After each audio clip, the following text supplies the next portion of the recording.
на Канал 8, добро дојдовте.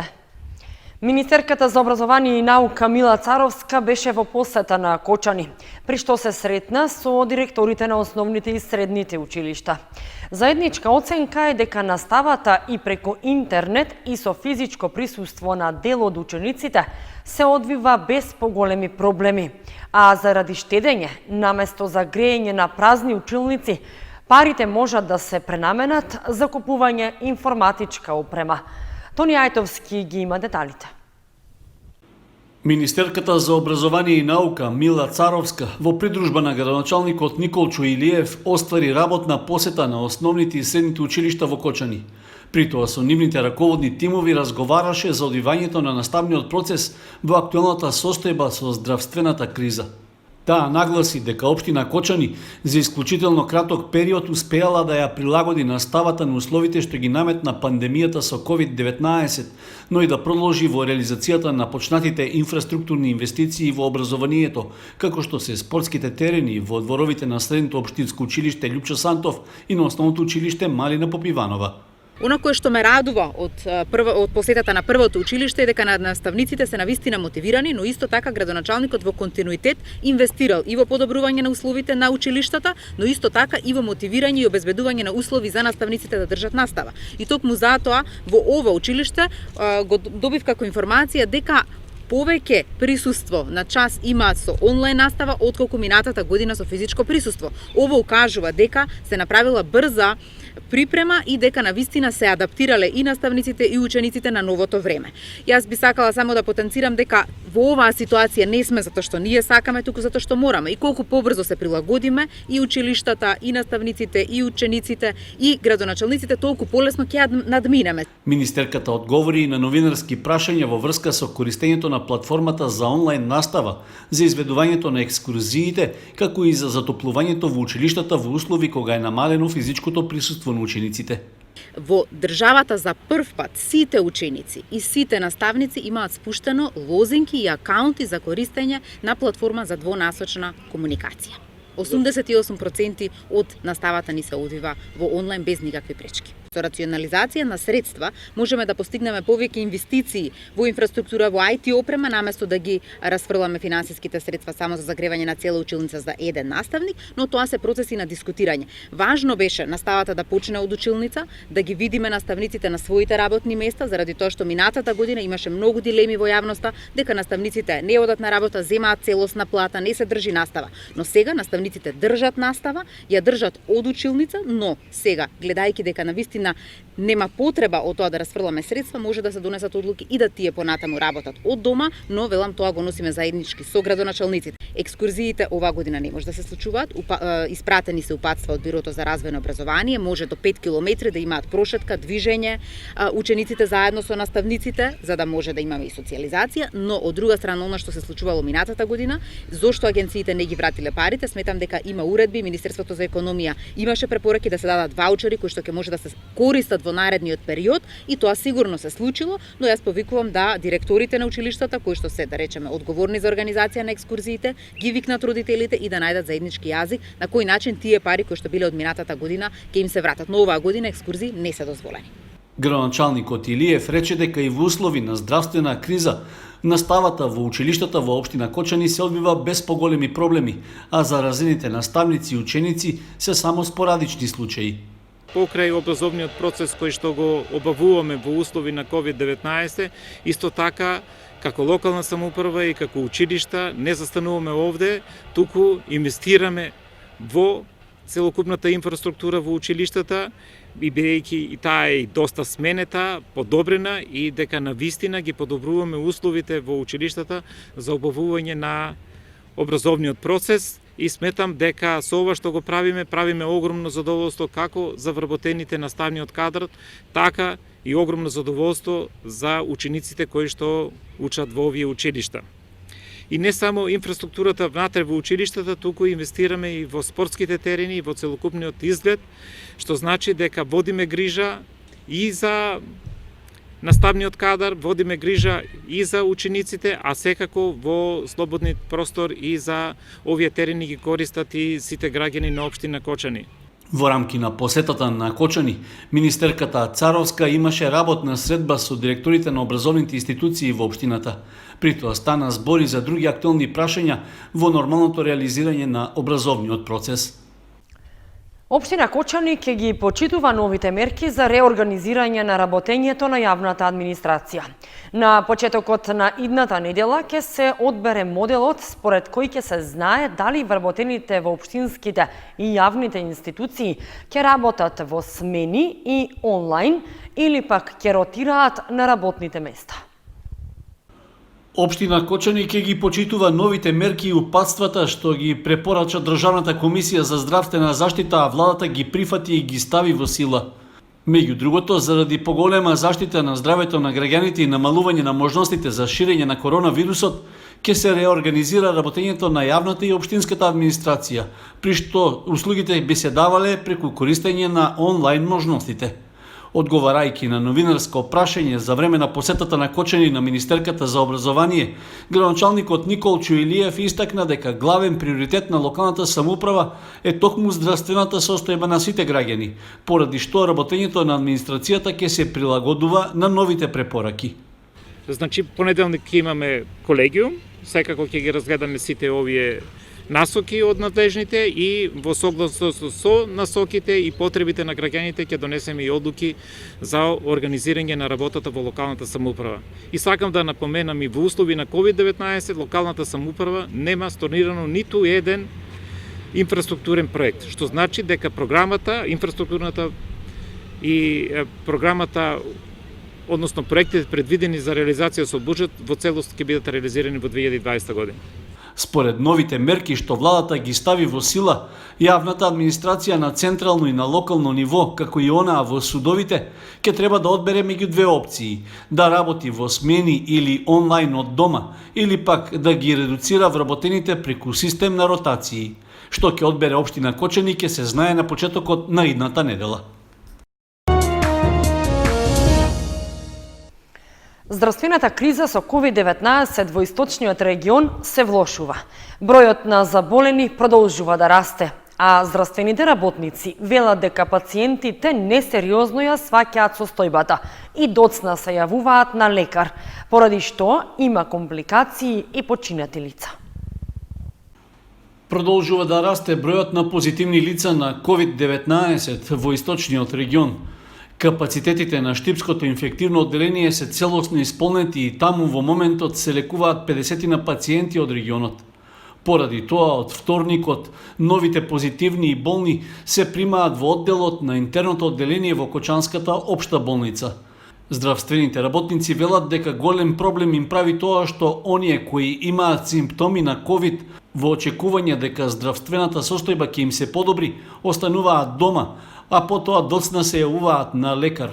Последниот случај е од вторникот, кога 80-годишна пациентка од Кочанскиот регион неколку часа по приемот во болницата во Штип починала. Според директорот на Штипската болница, скоро половина од пациентите што се лекуваат кај нив се наоѓаат на респиратор или добиваат дополнителна кислородна поддршка. Дојдоа луѓе кои што буквално имаат 30 сатурација. Тоа е многу тешка клиничка слика, тоа е така наречена респираторна инсуфициенција, што организмот не може со тоа ниво на кислород во крвта да ги опскаби сите витални органи во организмот и тоа е многу тешка клиничка состојба и скоро секогаш и многу често завршува фатално след пациент. Мора да ги почитува мерките, бидејќи ако продолжиме вака нема да биде добро. Тешко ќе се справиме со овој нов, веќе како да го наречам, трет бран или есенски бран на коронавирусот. Според евиденцијата во Институтот за јавно здравје, најголем број на активни на COVID-19 во источниот регион има во Кочани и во Штип, над 160. Потоа следуваат Делчево, Свети Николе, Виница и Берово. Двојно зголемен е бројот на депресивни случаи во светот од почетокот на пандемијата со COVID-19. Рестрикциите во движење, полицискиот час, зголемувањето на сиромаштијата и смртните случаи ги турна луѓето во депресија. Невропсихијатрите со совети за излегување од депресиите и паничните стравови.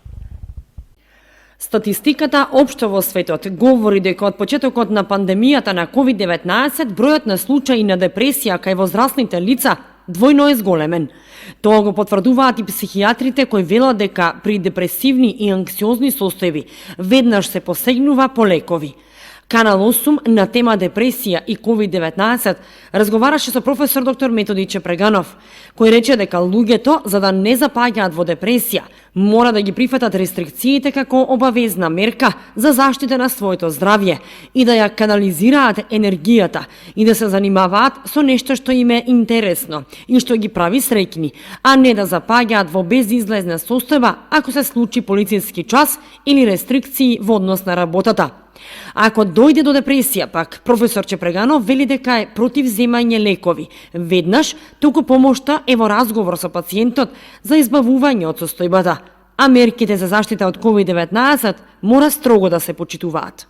Многу луѓе депресија, панични состојби, тоа се реактивни депресивни слики. Прашањето е дали да земате лекови. Јас и мојата француска школа не советуваат. Советуваат разговор со пациентот, да ја свати објективноста и да влезе во играта, да се го предпазува собствениот живот. Ама не само мој. Ја и твојот треба да го пазам и на него треба да го пазам. Што не значи дека не можам, па да ме фати. Ама морам да ги правам сите мерки за да се предпазиме. Тоа го барам од мојот народ. Да свати дека е ова сериозна работа, ова не е играчка. Во односу на ковидот, максимална одговорност на секој поединец. Не чекајте закони. Не може Филипче да направи. Филипче направи, човек прават они све. И комисија не може, ако јас не сум одговорен. Ако правиме свадби, собереме 35 души, изгубивме све.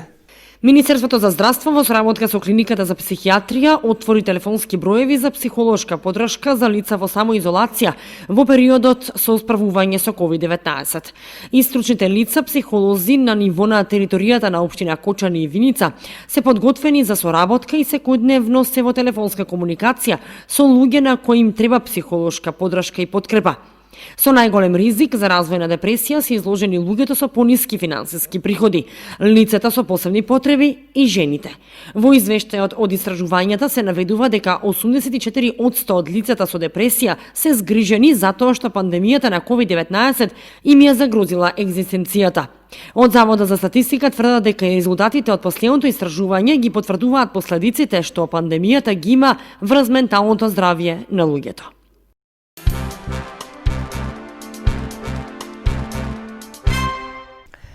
Компанијата Амфенол донираше 120 таблети на ученици од основните училишта во Кочани.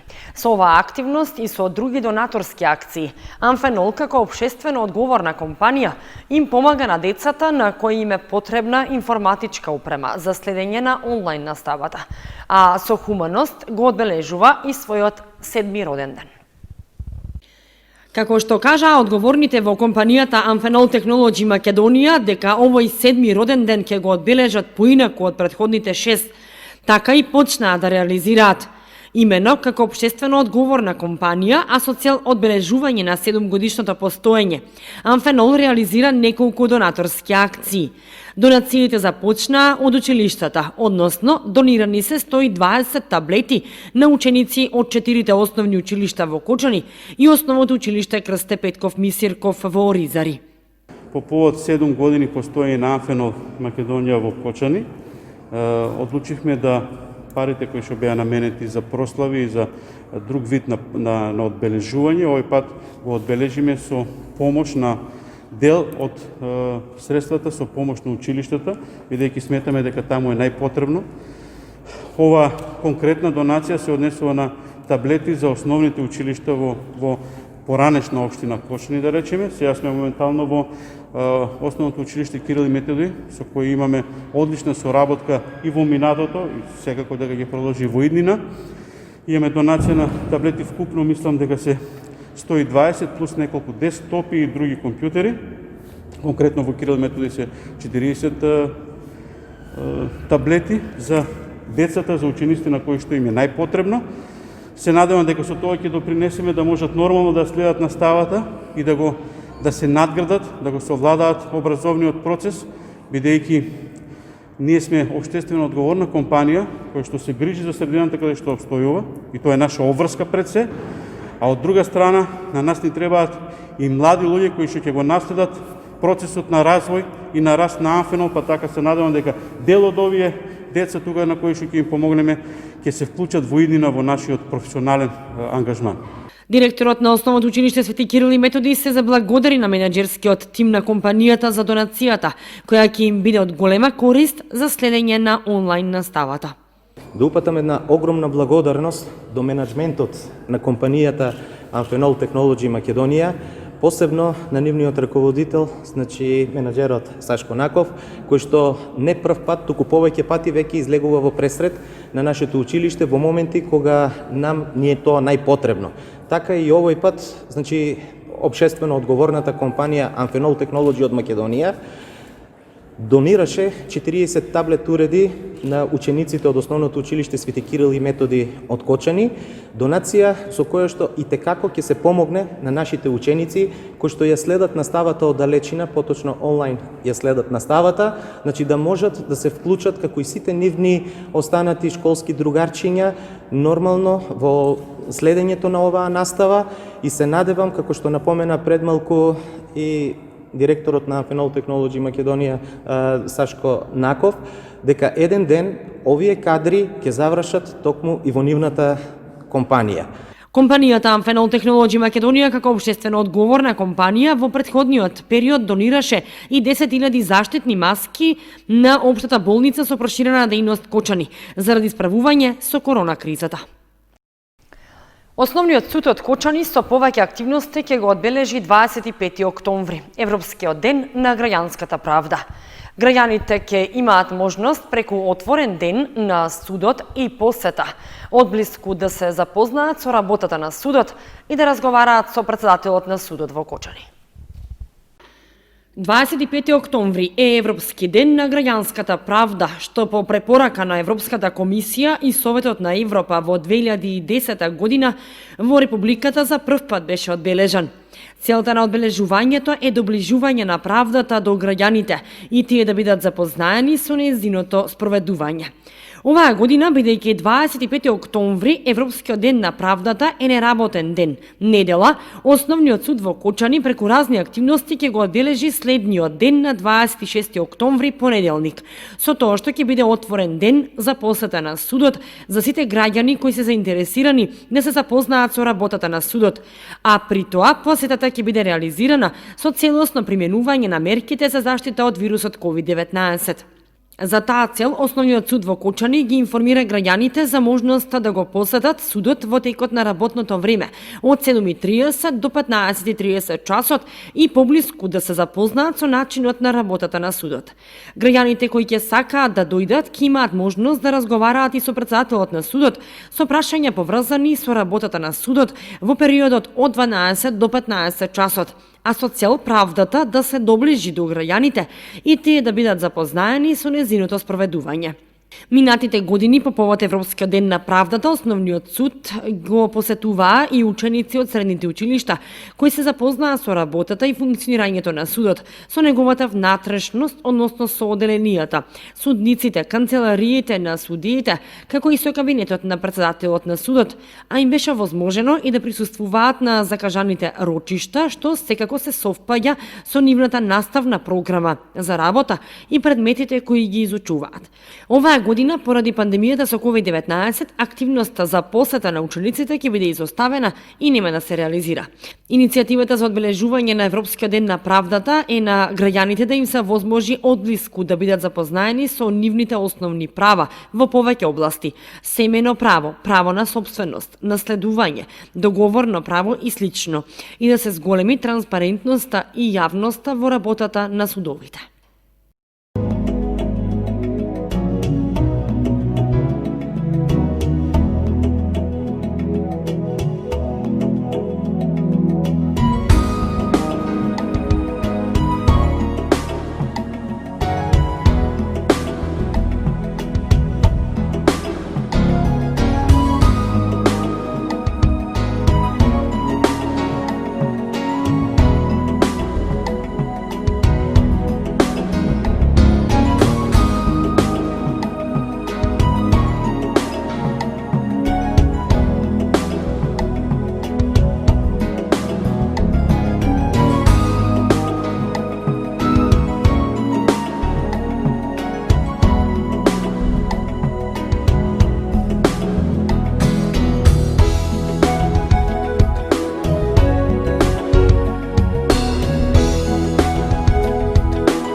Почитувани, со временската прогноза ги извршуваме и овие вести на Канал 8. Останете и понатаму со нашата програма. Довидување.